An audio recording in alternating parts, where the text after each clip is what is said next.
Hello students, आजच्या या टॉपिकमध्ये आपण plant kingdom means kingdom Plantae यामधील जे काही टाईप्स ऑफ प्लांट्स आहेत, म्हणजे प्लांट्सला कॅटेगराईज केले त्यांच्याविषयी पाहणार आहोत. यामध्ये आपण थॅलोफायटा, ब्रायोफायटा आणि टेरिडोफायटा याविषयी अभ्यास करणार आहोत. तर आजचा आपला पहिला टॉपिक आहे थॅलोफायटा.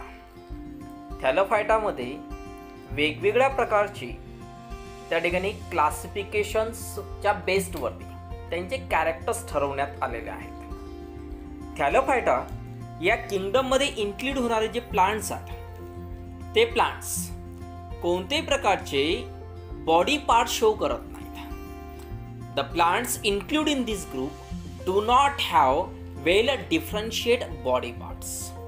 त्यांना स्वतःचे व्यक्तिगत बॉडी पार्ट्स नसतात. It means that they do not show the presence of root, leaves, stem, etc. म्हणजे त्यांना प्लांटचे काही डिफरंट टाईपचे पार्ट्स असतात ते पार्ट्स यामध्ये नसतात. हे जे प्लांट असतात हे सिम्पली स्ट्रक्चर शो करणारे असतात, मायक्रोस्कोपिक राहतात आणि यामध्ये मोस्टली इन्क्लूड होणारे जे प्लांट असतात ते प्लांट राहतात like algae. The plants are called as algae. The plant included in these kingdoms are mostly aquatic plants. Means basically these all plants are aquatic. हे सर्व प्लांट्स ॲक्वेटिक असतात कारण ते जास्तीत जास्त आपल्याला पाण्यामध्ये आढळतात. या किंगडममध्ये इन्क्लूड होणारे काही प्लांट्स आहेत. Some examples are like spirogyra, ulothrix, cladophora, chara and etcetera. आता या प्लांटचे जर तुम्ही डिफरंट टाईपचे कॅरेक्टर्सला स्टडी केलं, जसा स्पायरोगॅरा आहे, चारा आहेत, तर याच्यामध्ये तुम्हाला पाहायला मिळतील की हे सर्व प्लांट्स व्हेरिएबल शो करतात. त्यांच्यामध्ये वेगवेगळ्या प्रकारचे कॅरेक्टरिस्टिक्स आपल्याला पाहायला मिळतात आणि अशाच काही कंपोनंटचे किंवा प्लांटचे आपण कॅरेक्टरिस्टिक्स स्टडी करणार आहोत आणि ते स्टडीज आपण या समोरच्या टॉपिकमध्ये पाहूया. डिअर स्टुडंट्स, तुम्हाला समोर एक क्लिप दिसेल. Just observe this image. This is a image of spirogyra. Observe inside into the microscope. हे मायक्रोस्कोपमध्ये दिसणाऱ्या स्पायरोगायराची इमेज आहे. ती तुम्ही थोडीशी व्यवस्थित ऑब्झर्व करा. तुम्हाला काय दिसते की स्पायरोगायराचे काही डिफरंट टाईपचे लाइनिंग्स आतमध्ये प्रेझेंट झालेल्या दिसतात.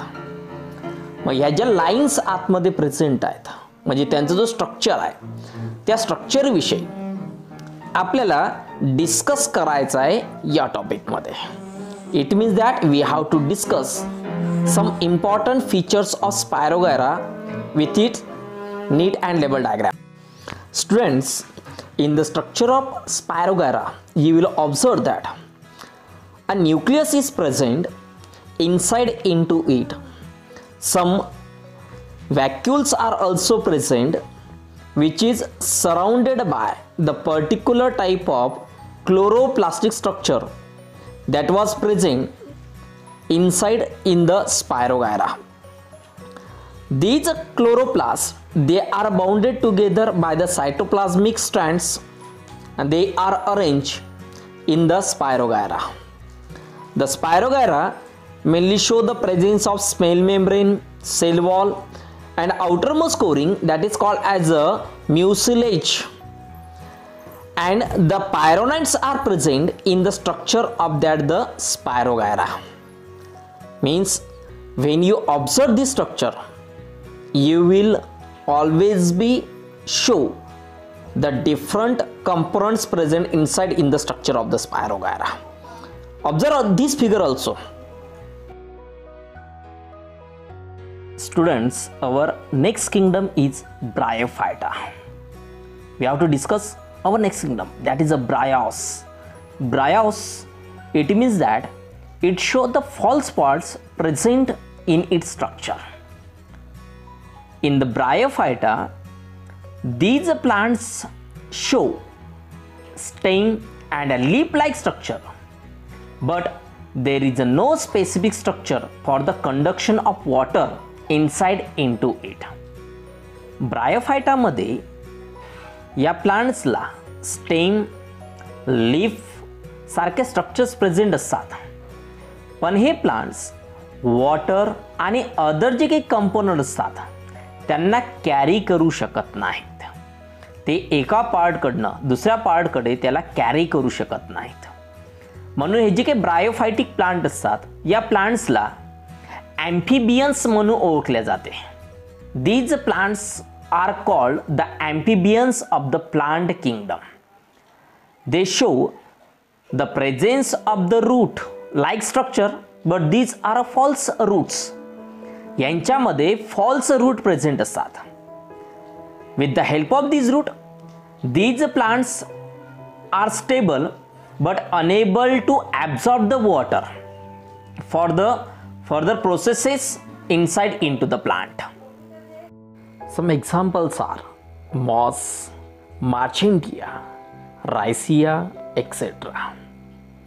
तर या किंगडममध्ये इन्क्लूड होणारे जे प्लांट्स आहेत यामध्ये मॉस, मार्शेंटिया आणि रायसिया सारखे काही प्लांट्स यामध्ये येतात. स्टुडंट्स, यामधील आपण मॉस या प्लांटविषयी थोडक्यात पाहू. मॉस तुम्ही ऑब्झर्व केलं असेल, पावसाळ्यामध्ये अशा प्रकारची कवरिंग आपल्या घराबाहेर असते. हे जे मॉसेस राहतात they show the outer waxy cuticle present for the water loss. They have root like rhizoids to अँकर द प्लांट्स. प्लांटच्या सपोर्टसाठी त्यामध्ये रायझॉइड्स प्रेझेंट राहतात. ते रूट लाईक स्ट्रक्चर असतात पण रूट नसतात.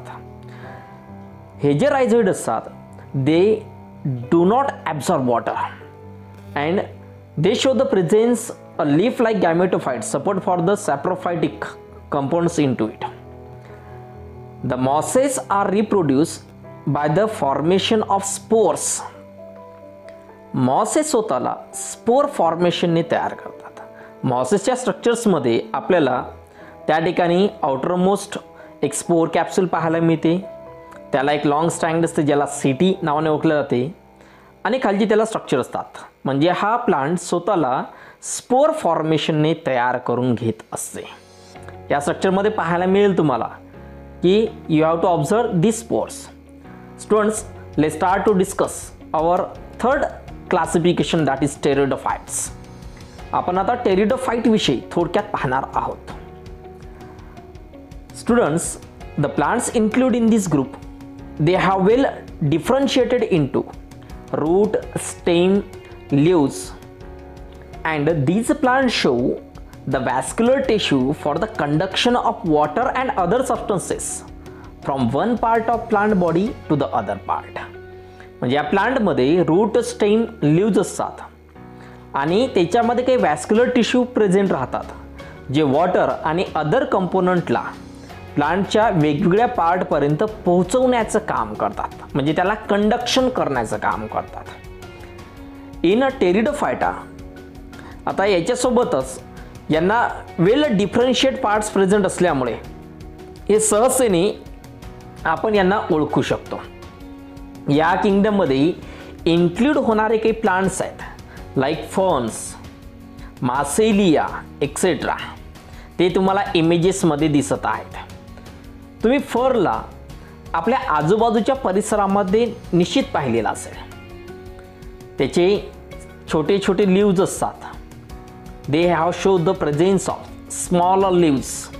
त्यांच्यावरती स्मॉल लीव्ज प्रेझेंट असतात आणि हे प्लांट वेल डिफरन्शिएट कंपोनंट्सने कॅरी करतात. वेल डेव्हलप्ड त्यांना लीव्ज असतात.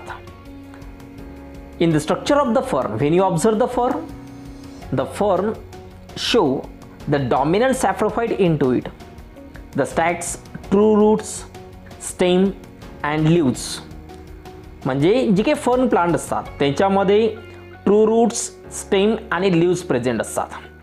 Root and stems are underground. याचे जे रूट आणि स्टेम असतात ते अंडरग्राउंड असतात. They are deeply rooted into the soil. Leaves called fronds are mostly found above the ground surfaces and attached to the stem like petioles. याचे जे काही leaves असतात ते ग्राउंडच्या वर प्रेझेंट असतात आणि स्टेम लाईक पेटिओल्सला ते अटॅच झालेले असतात. Students, I hope that you will enjoy this video. Thanks for watching this video and subscribe my YouTube channel.